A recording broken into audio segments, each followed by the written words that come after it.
I gave a speech after the second period. People who know me and played with me, I don't give many speeches. It's not really my style to stand up. But today, after the second period, I called everyone in. I said, you know, I thought it was going to be crazy after the game. I didn't know what to expect or what was going to happen. So what I did was I had branded the number 99 in my shaft, in the wood part of the shaft. The wood part of the blade. And then with a silver marker, we put every guy's number on it, and then the coaches and the trainers. And I gave every guy that played with us this year who was there a signed stick dated as a gift from me for their friendships and for what they did for my game this year, and just the enjoyment I had being around them. With all the great moments you've had in the past, I think somebody would have to live about 50 lifetimes just to get the number of accolades you got in the last 4 days.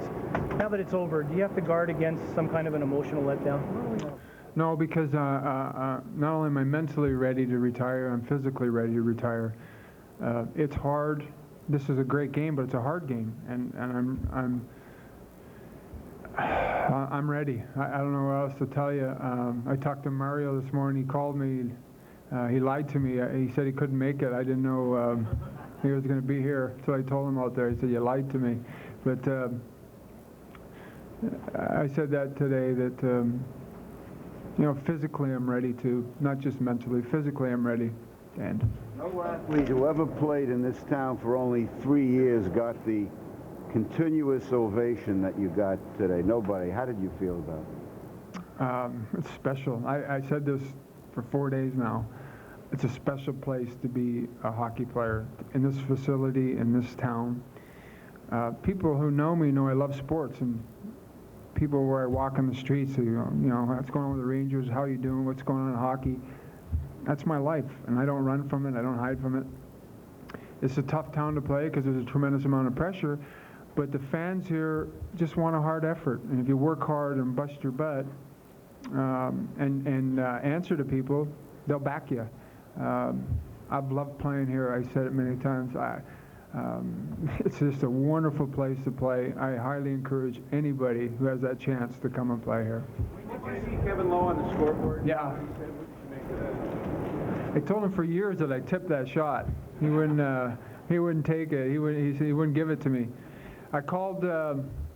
Kevin called me the other day, one of my first phone calls, and because they played Friday and whatever. Anyway, I ended up getting a hold of him yesterday. I got back to him yesterday, and we had a really nice conversation about you know, how we grew up together, and he taught me a lot. He was one of the guys that taught me how to work hard. He's one of the guys that taught me that you do anything you can for the team to win. And we had a lot of fun together. He comes from a close family, and just one of the ultimate competitors in sports. And we just shared some of the great memories and moments about winning championships last night. And it was fun to, I haven't done that in a long time, so it was fun to hear it. What went through your mind? More relaxed today than you were on Friday. You seem much more relaxed now than at that news conference Friday. Well, Friday I was emotional. I had a good cry at home on Friday before I went. And it's hard to get up and tell the world you're leaving. And especially when you've been treated so nicely by a lot of people, organizations, by fans, by you guys. And I knew Friday, I'm not going to dive into something. I don't know what I'm going to do, but I know one thing. I'm going to take a long time off now, get away from hockey, get away from everything, just enjoy myself and be a parent.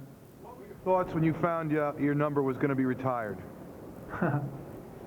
Well, it's a great honor. You know, we talked about sweaters and that sort of thing and numbers, and you know, I said this a while ago that you know, the first number that needs to be retired here before anybody's is Mark's, but for the league to do what they did today was pretty special, and you know, words can't describe. I mean, when this gentleman, 1977, told me to wear the sweater, I didn't expect one day that they wouldn't let anybody else wear it again, and it's a great honor. You said on Friday that you thought an emotional moment would be when you unlaced the skates for the final time. How was it? Wasn't too bad. In the middle of unlacing my skates, Mark O'Meara came in and said, "I got a brand new pair of spikes for you." So kind of took the edge off of it. I'll tell you honestly, the most emotional time I had before the end of the game was right when John called the timeout. That's when I got kind of emotional, and that's when it really hit me that I was done. I looked up and I said, "My goodness, I got 30 seconds to go." And that's when it hit me. That with 20 seconds to go, the one that just eluded you? No, I think I shot it. The breakaway? Yeah, it just got a little ahead of me. I thought I had a good chance coming out of the corner, and Barrasso made a nice save. That would have been sweet. What did he get on the puck? His pad? I think he got his pad on it, yeah. Sort of run through your day from the moment when you first woke up and said, "Oh, this is the last day," and until you got to the rink. What happened this morning? I got up, and a good friend of ours came over. She brought over a bunch of coffees. I dropped my kids off yesterday with my mom and dad, so they took them to the hotel.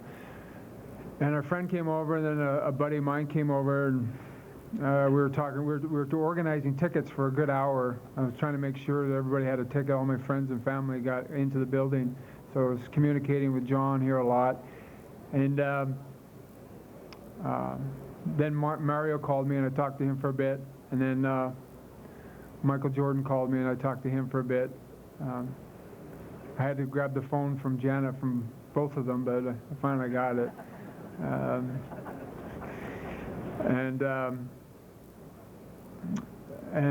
Janet has been trying to get me to eat. She said, "You got to eat." And then the last thing Michael said was, "Make sure you eat." So he says, "You better eat." I figured I better go eat. So I went and had a quick bite to eat.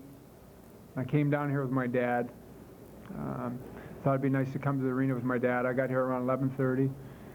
I did a couple interviews, one for Phil Esposito. And then I went in the locker room and went to the trainer's room where I normally do at 12:30 and started to listen to guys talk about old hockey games and old hockey players and all the things that I love about the game. And we had a real fun time. And in between all that, I taped up about 45 sticks. I gave them all the way to teammates and trainers, and I kept 8 of them, I think. And I kept the one I got my last assist on. Brian will go down as the guy who scored the last goal that I ever set up. Will you remain a New Yorker? Right now, we're thinking that's the direction we're heading. We love it here. The schooling system is phenomenal. My kids have developed so many friendships. We have not talked about what we're going to do, but we have no reason to leave right now. We love it here. Is that car number 17 or 18? Oh, I know. I couldn't believe it. That's pretty classy. As I said earlier, if you can play in this town, it's a great city. They brought out the car. I almost fell over. It was special. And are you keeping it? Oh yeah. What is that? What is that line that Nicholson said? I think I earned it. He told me that I'm going to really love retirement in the sense that if my decision is as accurate as I believe it is, he said you're going to have no qualms about it, really love it. He said basically the same thing too in the last week leading up. Everybody was rallying around him to come back. He didn't waver. But he did tell me, he said that just because I'm retired now, don't think that I'm going to become a better golfer. Give up the baseball game.